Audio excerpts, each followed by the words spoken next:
우리 기쁨의 교회가 부족한 거 많아요. 그리고 약합니다. 하지만 하나님은요, 그 부족함 속에서 세워가시는 분이에요. 약함 속에서 강함을 주시는 하나님이십니다. 분명한 것은요, 하나님의 나라는 결코 무너질 수 없다는 거예요.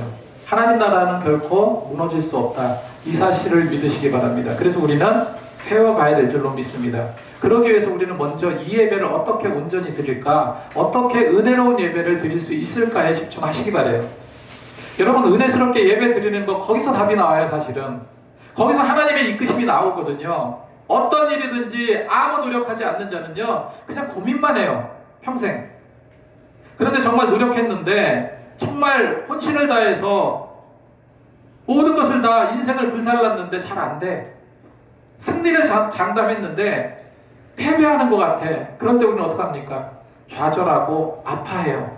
하지만 패배를 승리로 만드신 하나님을 믿는다면요, 여러분 좌절할 필요 없어요. 낙심할 필요 없습니다. 여러분, 승리는 누구의 것입니까? 내 것이에요. 하나님께서 주시기 때문에. 패배감에 좋지 않은 감정을 여러분 태우시지 않았으면 좋겠어요. 사실 패배를 승리로 바꾸신 하나님이라는 이 제목 자체가요, 잘못된 말이에요. 어폐가 있는 말입니다. 패배했다는 건 뭡니까?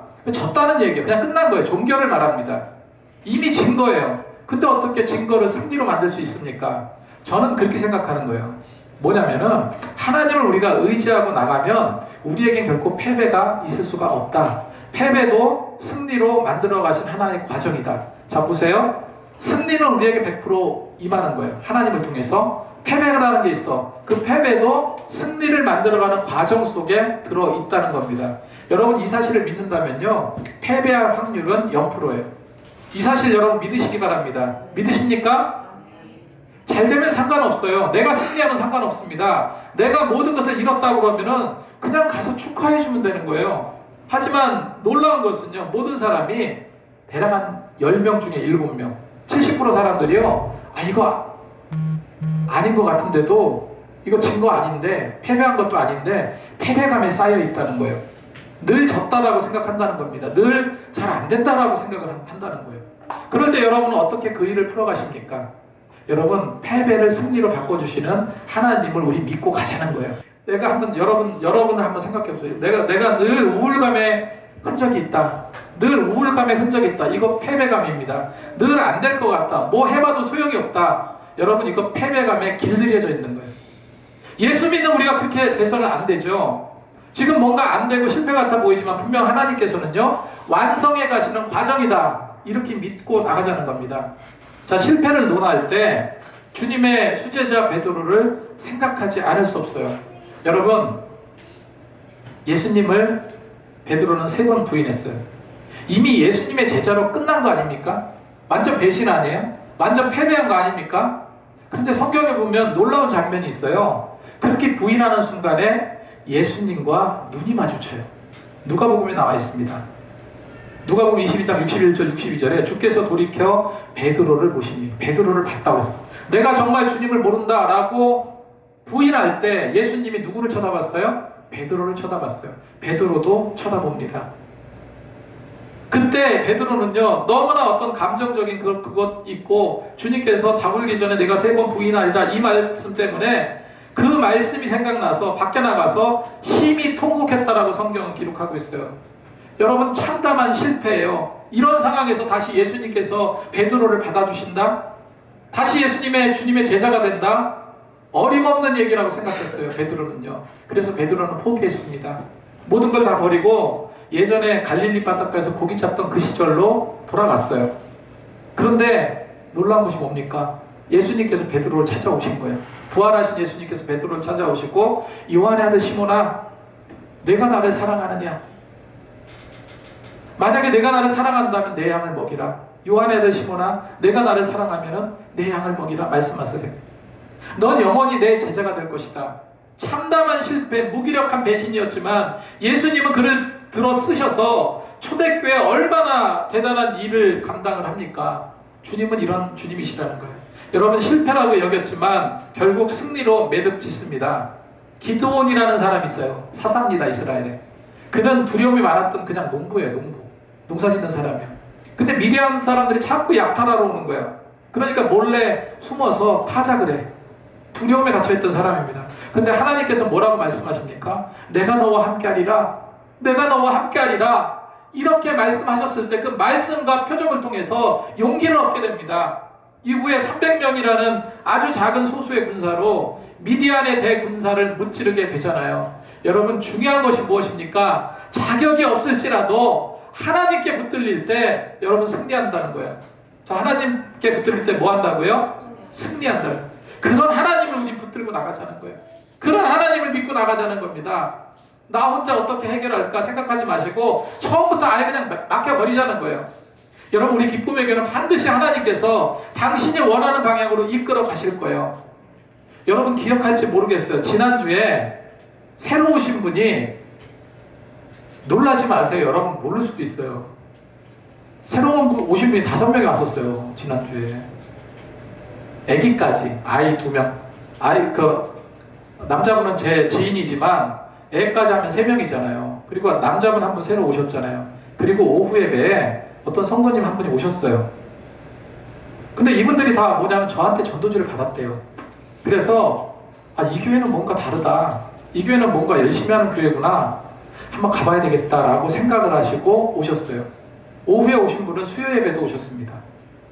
여러분, 한 번 나왔다 할지라도, 이 자리에 한 번 예배 드렸다 할지라도 하나님께서 우리에게 소망을 주고 계시잖아요. 그런 가운데 이 자리가 꽉 차게 될 줄로 믿습니다. 제가 이번 주에 총동원 전도주일 지난주에 한다고 했는데 가만히 한번 생각해 보세요. 여러분 제대로 했습니까? 하셨겠죠. 근데 캠페인 정도만 했다고 생각해 이번엔. 근데 앞으로는 좀 더 적극적으로 전도하길 원해요. 그래서 1년에 4번 정도 진행하는데 가을 시즌에 또 있으니까 가을에는 정말 더 노력했으면 좋겠습니다. 분명 하나님께서는요 지금 이 자리 꽉 채워주실 겁니다. 우리는 그런 부흥의 과정에 있음을 여러분 믿으시기 바랍니다. 자, 그렇다면은 우리가 살아가면서 패배라고 느껴질 때 어떻게 그걸 이겨나갈 수 있을까? 그거를 좀 살펴보고자 하는데, 첫 번째로 여러분 말씀으로 단련 받으시기 바랍니다. 제가 아는 교회 목사님이 큰 공사, 이제 그 교회 집사님이신데 큰 공사를 맡게 되었습니다. 맡게 된 게 아니라 입찰을 하게 되었어요. 입찰은 이제 경쟁 업체들이 다 견적서를 올리게 되잖아요. 그때 전체 견적가에서 무려 20억이 누락을 시킨 거예요. 생각할 수 없는 실패라고 얘기했습니다. 그거로 이제 준비해 왔는데, 그렇게 입찰이 올라가다 보니까 그 사람이 올린 견적은 가장 싼 견적이 됐어요. 당연히 그 덕분에 어떤 일이 있었냐면은 우선 협상할 수 있는 길이 열렸던 겁니다. 실수 때문에 먼저 협상할 수 있었던 건데 가격이 너무 싸잖아요. 20억이 빠졌는데. 그래서 가격을 절충하고 결국은 낙찰까지 갔다는 거예요. 여러분 정말 큰 실수라고 생각했는데 그 실수가 도리어 화가 아니라 낙찰을 이룬 계기가 되었다는 거예요. 이것이 실패를 승리로 이끄는 하나님의 한 예에 불과합니다. 하나님은 승리를 위해서 그렇게 만들어 가시는 분이라고요. 성경에 보면 하나님은 때로는 승리를 위해서 고난을 주시기도 한다고 그랬어요. 히브리서 12장 6절 말씀에 주께서 그 사랑하는 자를 징계하시고 그가 받으시는 아들마다 채찍질 하심이라. 사랑하는 자를 징계하고 채찍질도 하신다? 그렇게 고통을 주는 하나님입니까? 그런데 성경에 또 뭐라고 기록합니까? 그 고난에 대해서 이렇게 말하고 있어요. 예레미야가 3장 33절에 여호와께서 그 사람에게 근심하게 하시며 고생하게 하심은 본심이 아니라, 하나님의 본심이 아니래요. 그렇게 주는 거는. 그래서 우리는 시험이 되었던 실패가 되었던 끝을 보지 마시고 하나님께서 나에게 얼마나 대단한 걸 주시려고 하나? 이렇게 기대하시라는 겁니다. 안 되는 이유에 대해서 반성하라고 성경은 기록하고 있습니다. 전도서 7장 13절 14절에 형통한 날에는 기뻐하고 곤고한 날에는 뒤돌아보라. 자, 어렵고 힘들 때 여러분 나를 돌아보시기 바랍니다. 제가 지금 제목으로 삼은 성공과 실패는요 세상적인 가치관일 수 있어요. 하지만 하나님 앞에서는 오직 성공뿐이라는 그 공식을 아시고 어떤 크고 작은 일이라 할지라도 하나님께서 관여하실 수 있도록 그렇게 노력하자는 겁니다. 여러분 성경은 오히려 뭐라고 말하고 있습니까? 고난당하는 게 유익이래요. 시편 119편 71절에 고난당하는 것이 내게 유익이라 이로 말미암아 내가 주의 율례를 배우게 되었나이다. 바울도 오늘 말씀에 이렇게 기록하고 있잖아요. 환난 중에 즐거워하나니 이는 환난은 인내를, 인내는 연단을, 연단은 소망을 이루는 줄 알미로다. 어찌 보면 우리 믿는 자들은요 어찌 보면 정상이 아닌 것 같아. 가만히 보면. 왜요? 어렵고 근심 걱정, 고난이 닥칠 때 오히려 즐거워하라, 기뻐하라라고 이야기하고 있어요, 성경에. 이게 정상입니까? 정상 아니잖아요. 왜 그렇게 즐거워할 수 있냐는 거예요. 왜 그렇게 고난 가운데 기뻐할 수 있냐는 겁니다. 환난이 환난되지 않기 때문에 그래요. 시련이 시련되지 않기 때문에 그렇습니다. 그것으로 인내를 갖게 되고 어려움 중에 연단을 받게 되어서 더 확연하게 보여지는 저 천국을 소망할 수 있는 그런 담력을 얻게 되기 때문에 그렇습니다. 그래서 환난이 환난되지 못하는 거예요. 슬픔이 슬픔되지 못하는 겁니다. 패배가 패배되지 못하고 결국은 승리를 얻게 된다는 거예요. 여러분, 분명 하나님과 우리의 생각은 달라요. 이사야 55장 8절에 이는 내 생각이 너희 생각과 다르며 내 길은 너희 길과 다름이라 여호와의 말씀이니라. 분명히 기억하시기 바라요. 그냥 어쩌다 운이 좋아서 뭔가 전화위복되었다 생각하지만 하나님은요, 그 실패 가운데서도 일하시는 분이에요. 그 실패 가운데서도 일하시는 분이라는 것을 기억하시기 바랍니다. 만약에 내가 열심히 공부했어요. 너무 열심히 공부하고 밤좀 새서 코피 막 터져가면서 공부했어. 그랬는데 성적이 만약에 떨어졌다면, 떨어지진 않을 거야 절대.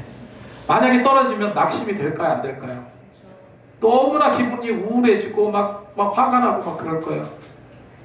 제가 대책을 하나 드리면 그럴 때마다 마음속으로 1분씩 주님 잘 될 줄 믿습니다. 성적 올려주실 줄 믿습니다. 요거 꼭 해. 계속해서 마음속에 이렇게 기도하세요. 그럼 하나님께서 성적을 쑥쑥 올려주실 거예요. 진짜로. 한 회사에서 고급 아파트를 건축하게 되었습니다. 그런데 그 아파트가 생각보다 잘 팔리지가 않는 거예요. 그렇다 보니까 건설회사에서는요, 그 직원들에게 거의 반강제적으로 그 아파트를 강매하기 시작했습니다. 물론 이제 굉장히 싸게 이제 매매를 넘긴 거죠. 근데 한 회사 직원이 있는데 그 반강제적으로 그 아파트를요, 5억이 넘는 아파트를 2억 5천에 강제로 매매를 받게 됐어요. 그런데 놀라운 거는 그 이후입니다. 그렇게 해서 헐값에 아파트가 2억 5천만 원에 사게 됐는데 그 아파트가 지금 8억이 됐습니다. 여러분, 나는 결과를 잘 몰라요. 내가 어떻게 결과를 알겠습니까? 예측할 수는 있어도 확실한 결과는 대부분 몰라요. 그런데 하나님은 어떻습니까? 모든 거 다 알고 계신 분이에요. 하나님은 우리 생각과 다르시기 때문에 그래요. 이게 실수로 된 것 같아도, 정말로 화나고 짜증난다 할지라도, 잘못된 것 같아도 하나님은요, 잘되게 하시는 분이라는 거예요. 절대 우연이란 있을 수 없습니다. 어쩌다 잘된 일이 생길 수가 없어요. 하나님은요, 우연을 일상같이 만드시는 분이고, 기적 같은 일도 일상처럼 되게 하시는 분이 하나님이시라는 거예요. 그래서 실수였다 내가 결론 내릴지라도 하나님은 그 실수 안에서 기적 같은 역사를 이루어 가시는 하나님입니다. 그거 믿으면 정말로 승리예요. 성경에 사울왕은 다윗을 죽이려 했어요. 인기가 하늘로 치솟아 보니까 사울왕은 다윗을 죽이려고 계속 쫓아다니며 죽이려고 합니다. 근데 하나님은 사울을 어떻게 하지 않으셨어요. 내버려 뒀습니다. 막 죽음 앞에서 무기력해질 것 같고, 나를 죽인다는 사람 계속 쫓아온다고 생각해보세요. 얼마나 마음 심적으로 괴롭겠습니까? 근데 다윗이 괴로울지언정 하나님의 그 약속의 말씀 믿었던 거예요. 그래서 나중에 어떻게 됩니까? 정말로 전무후무한 이스라엘에서 가장 강력한 다윗 왕조를 세우게 됩니다. 여러분, 내 생각은 하나님의 생각과 분명 달라요. 요셉을 한번 생각해보세요. 요셉이 억울하게 감옥에 갇히게 되었습니다. 왕의 신하가 근데 감옥에 억울하게 갇혀서 나는 억울한 사람이야, 이렇게 되다니, 이렇게 생각하지 않았어요. 그런데 어느 날 왕의 신하가 감옥에 들어오게 되었습니다. 떡 굽는 신하와 술 맡은 관원장이 들어오게 됐어요, 감옥에서. 근데 그 두 사람이 둘이 신기한 꿈을 꾸게 됩니다. 요셉은 하나님께 간절히 기도했어요, 감옥에서. 그래서 그 꿈을 해몽하게 됩니다. 이후에 술 맡은 관원장이 요셉의 꿈의 해몽대로 왕께 다시 복직을 합니다. 한 명은 사형당하고 한 명은 복직하게 돼요. 그러니까 요셉이 그 술 맡은 관원장에게 내가 꿈을 가르쳐 주지 않았냐? 나는 지금 억울하게 이 감옥에 잡혔으니까 바로 왕에게 가서 이 억울함을 꼭 알려서 나를 좀 나가게 좀 해달라, 이렇게 부탁을 합니다. 그런데 술 맡은 관원장은요, 아이 그럼 내가 가서 가자마자 왕께 그 말을 할게. 라고 했는데 잊어버렸어요. 그거를 잊어버린 것이 화가 될 수 있었을까요? 근데 놀라운 것은 하나님은 더 큰 그림을 그리고 계셨다는 거예요. 그러기 위해서 시간이 필요했던 거고, 나중에 왕이 꿈을 꾸면서 그때 술 맡은 간원장이 옛날에 감옥에서 꿈을 기가 막히게 해석했던 요셉이라는 청년, 그게 생각이 난 거예요. 그래서 급히 불러다가 왕의 꿈을 해몽하게 합니다. 여러분, 요셉은 당장 그 억울함 때문에 감옥에서 나가게 해달라 그렇게 청탁하면서 그렇게 매달렸지만, 하나님은 어떻습니까? 당시 대영 제국의 애굽이라는 나라에 왕과 독대할 수 있는 계기를 만드신 거예요. 하나님은 요셉의 그 아기자기한 꿈과 생각부터 달라요. 하나님은 원대한 꿈과 비전을 주시기 위해서 그렇게 시간의 고통을 주신 겁니다. 요셉은 단편적이었어요. 내가 이 감옥에서 나가기만 한다면 내가 노예로 살지언정 좀 더 평안하게 살 수 있지 않을까. 그래서 바로왕의 은혜를 입고자 했지만요, 하나님은 애굽의 바로왕의 은혜를 받기보다는 오히려 요셉이 애굽 왕에게 다른 누구도 아니라 노예잖아요. 노예된 요셉이 오히려 그 애굽 왕 바로왕에게 은혜를 끼치기 원하셨던 거예요. 여기서 중요한 게 무엇입니까? 그 인내 시간, 참을 수 없는 억울함의 시간에 요셉은요, 성경에 뭐라고 기록되어 있는지 아세요? 하나님께서 말씀으로 그를 단련시켰다. 시편 105편 17, 19절 말씀에 그가 한 사람을 앞에 보내셨음이며 요셉이 종으로 팔렸도다. 그의 말에 착고를 차고 그의 몸은 쇠사슬에 매었으나 곧 여호와의 말씀이 응할 때까지 그의 말씀이 그를 단련하였도다. 여러분, 그렇습니다. 패배감과 우울감, 모든 근원적인 악감정을 여러분 말씀으로 단련시키시기 바랍니다. 여호와의 말씀이 응할 때까지 그 말씀을 단련시켰던, 그 말씀으로 단련시켰던 그 요셉을 여러분 본받으시기 바라요. 지금 이 시대는요, 하나님의 말씀이 우리를 단련시키는 시대.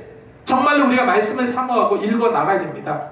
그래서 내가 어려운 고난의 터널을 지나가고 있다고 여기신다면 여러분 말씀 읽으세요. 제발. 자, 두 번째로 여러분 환경에 지배당하지 마시기 바랍니다. 제가 또 아는 목사님인데 그 아는 목사님이 젊은 시절에 뭐를 했냐면, 여러분 CCC 대학생 선교회 아시죠? 그 대학생 선교회 간사로 섬겼습니다. 그런데 그 대학생 선교회에서 수련회를 가게 됐어요. 어디로 갔냐면 강원도 삼척 고 근방으로 수련회를 가게 되었습니다. 한두 사람이 간 게 아니라 그 CCC 선교회에 무려 800명이 수련회를 가게 됐어요. 그래서 수련회 장소를 계약을 하고 그렇게 하고 날짜를 기다려서 짐 싸들고 수련회 장소로 가게 됐는데, 근데 수련회 장소에 엉뚱한 사람이 와 있는 거예요. 알고 봤더니 똑같은 날짜 똑같은 시간에 잘 모르고 깜빡하고 두 팀을 똑같은 장소에 받은 거예요. 근데 우리나라도 그렇지만 먼저 자리에 맞는 사람이 찜이잖아요. 그죠? 그래서 그 사람은 수련회를 하게 됐는데, 근데 이 사람은 갑자기 어디로 갈지 모르는 상황이 되었어요. 막 불이 나게 여기저기 알아보고 결국 그 근방으로 얻게 되었습니다. 그렇게 해서 얻어서 거기서 수련회를 다니게 하게 되었는데, 그 수련회 기간 동안에요, 난리가 났어요. 갑자기 삼척 지역에 태풍 매니가 몰아쳤습니다. 여러분 한 10몇 년 전 기억하시면 될 거예요.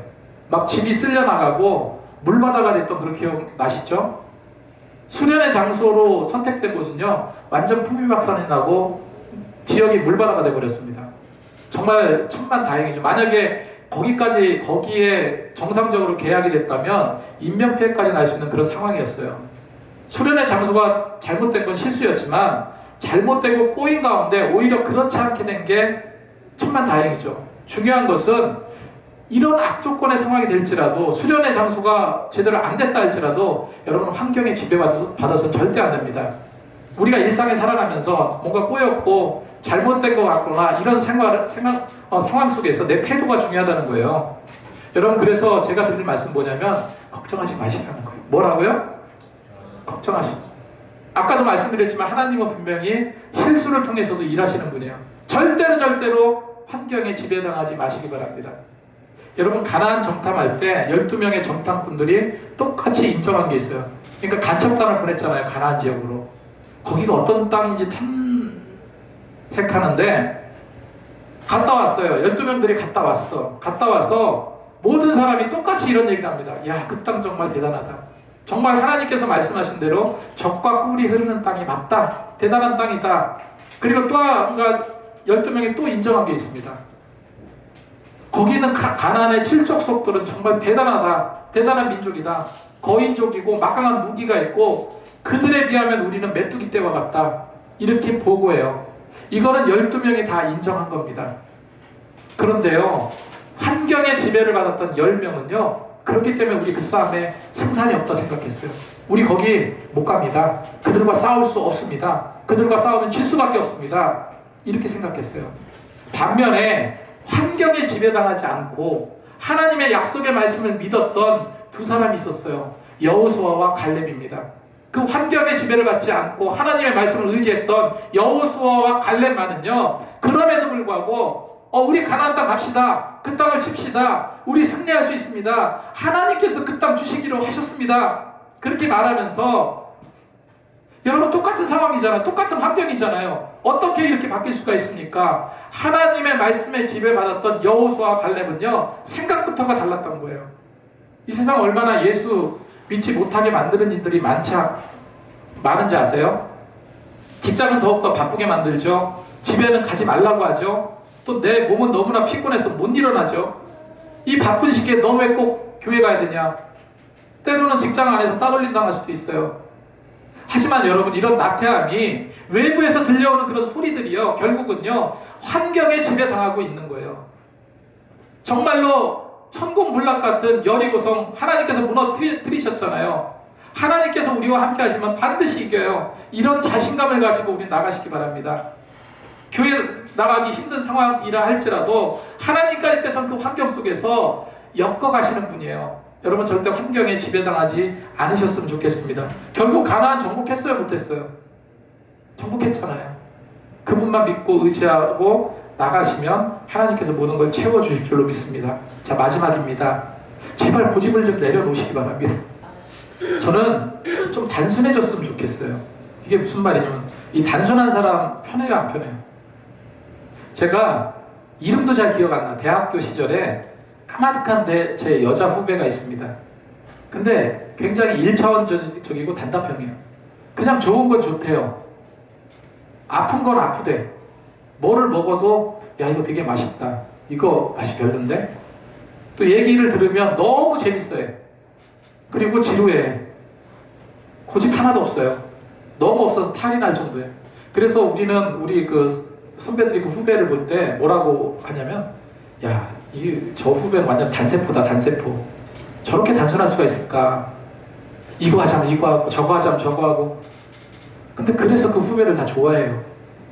사람들 관계 속에서 그런 성격은 뭐 당하기가 쉽다, 좋지 않을 수 있다, 그럴 수는 있죠. 여러분, 근데 중요한 것은 하나님 앞에서는요, 이런 단순함이 필요하다는 거예요. 고집 부리지 마시기 바랍니다. 모세는 고집과 불신의 아이콘이었어요. 늙은 80대 노인이 되었을 때 하나님은 그를 이스라엘의 지도자로 삼으셨어요.